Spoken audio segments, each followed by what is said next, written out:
পিছে মদন ককা এই ভয়ংকৰ ভুতুনিৰ পৰা কেনেকৈ ৰক্ষা পাম আপুনিয়ে কওক আপুনি যে যোৱাকালি কৈছিল কিবা কবিৰাজৰ কথা এতিয়ালৈ আপুনি ভালদৰে আমাক ভাঙি কোৱা নাই ক'ত আছে কওকচোন কবিৰাজজন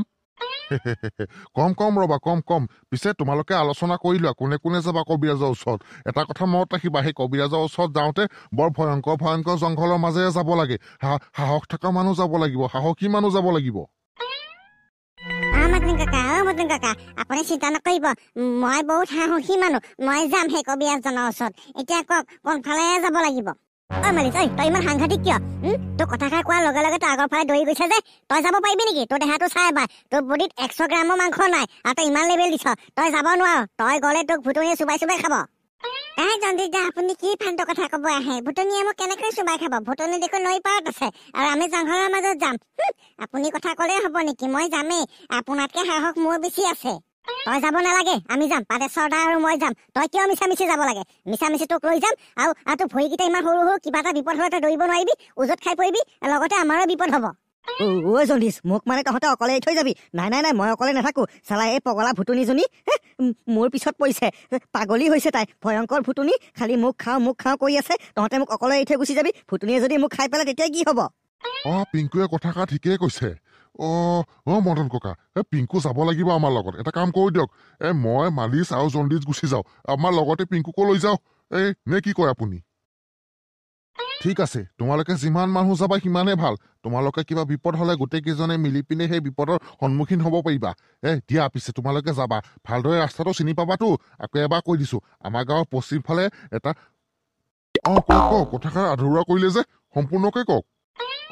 মানে আমাৰ গাঁৱৰ পশ্চিম ফালে যিখন জংঘল আছে সেই জংঘলখন পাৰ কৰাৰ পিছত আৰু এখন অটব্য একদম ঘন জংঘল পাবা সেই ঘন জংঘলৰ মাজে মাজে গৈ থাকিলে বহুত দূৰ যোৱাৰ পিছত এটা গুফা পাবা সেই গুফাৰ সন্মুখতে ধনেশ কবিৰাজ বহি থাকে এই ধনেশ কবিৰাজৰ ওচৰত গ'লে মোৰ কথা কবা মোৰ কথা ক'লে তোমালোকক ভালদৰে চিনি পাব তাৰপিছত সেই কবিৰাজজনে তোমালোকক সেই ভুতুনিৰ সমস্যাটো সমাধান কৰি দিব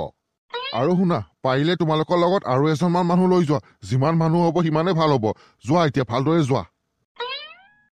পাদেশ্বৰ মোৰ ঘৰত সমস্যা নাথাকিলে মই তোমালোকৰ লগত গলো হয় কিন্তু মোৰ ঘৰতো বহুত ডাঙৰ সমস্যা আছে সেইকাৰণে তোমালোকৰ লগত যাব পৰা নাই এতিয়া যোৱাচোন যোৱা গাঁৱৰ কোনোবা মানুহক লগ পোৱা যদি তোমালোকৰ লগতে লৈ গুচি যোৱা নাই গাঁওবুঢ়া হ'ব দিয়ক আপুনি নগলেও হ'ব আপুনি আপোনাৰ ঘৰত যাওক আমি 4জনে যাওঁ আৰু যদি কাৰোবাক লগ পোৱা লগত লৈ যাম আৰু যদি কাকো লগ নাপাওঁ আমি 4জনে যাম দিয়ক চিন্তা কৰিব নালাগে ঠিক আছে তেতিয়াহ'লে ব'লা আধা বাটলৈকে ময়ো যাওঁ মদন ককা আহিছো পিছে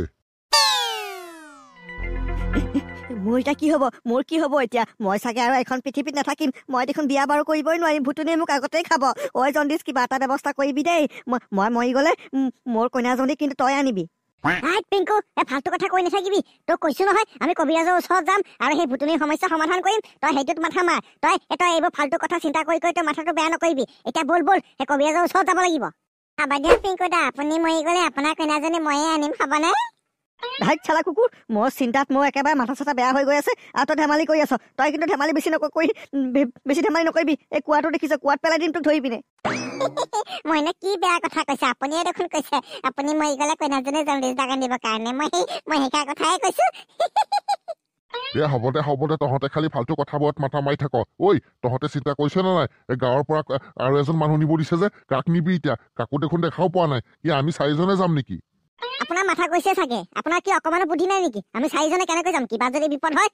মোৰ গাতটো শক্তি নাই মালিচৰ গাতটো শক্তি নাই পিংকুটো ক'বই নালাগে পিংকুটো ভয়তে মৰি আছে আপুনি অকলে কি কৰিব আৰু এজন মানুহ নিব লাগিব মইতো মানুহ নিমেই কিন্তু মানুহ এজনো দেখা পোৱা নাই যে কাক লৈ যাওঁ এতিয়া বলচোন বল অকমান আগৰ ফালে যাওঁ কাৰোবাক লগ পাবও পাৰো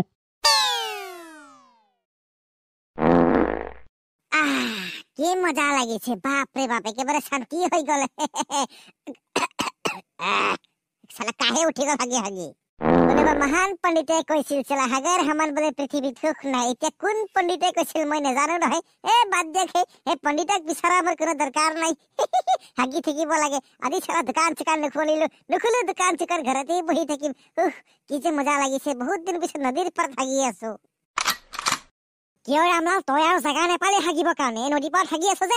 কুকুৰ এই নদীখনৰ পানী মানুহে ব্যৱহাৰ কৰে তই হাগি আছ হয়তো লাজ সন্মান নাই নেকি আৰে জন্ডিস বাবু আপোনালোকে আৰু কৰ পৰা ওলালে মোৰ ঘৰত আজি আৰু এটা কথা মই নদীৰ পাৰত হগা নাই নহয় মোৰ হগা পানীবোৰ নদীত যোৱা নহয় আপুনি মোৰ ঘটিটো দেখা নাই নেকি এই ঘটিটোৰে মই পুকাৰ ধম চিন্তা কৰিব নালাগে পিছে আপোনালোকে ক'ত যায় আমি আহিছো তোৰ ওচৰতে আৰু তোৰ পৰা সহায় এটা লাগে কৰিবি নে নাই ক আরে জন্ডিস বাবু আরে মই হাগি থকা সময়ত আপোনাক সহায় লাগে কওকচোন কওক মই যদি সহায় কৰিব পাৰে কৰিম আৰু তই আমাৰ লগত এঠাইত যাব লাগিব মানে আমি কবিৰাজ এজনক বিচাৰি যাম তই আমাৰ লগত যাব লাগিব ক পাৰিবি নে নাই ক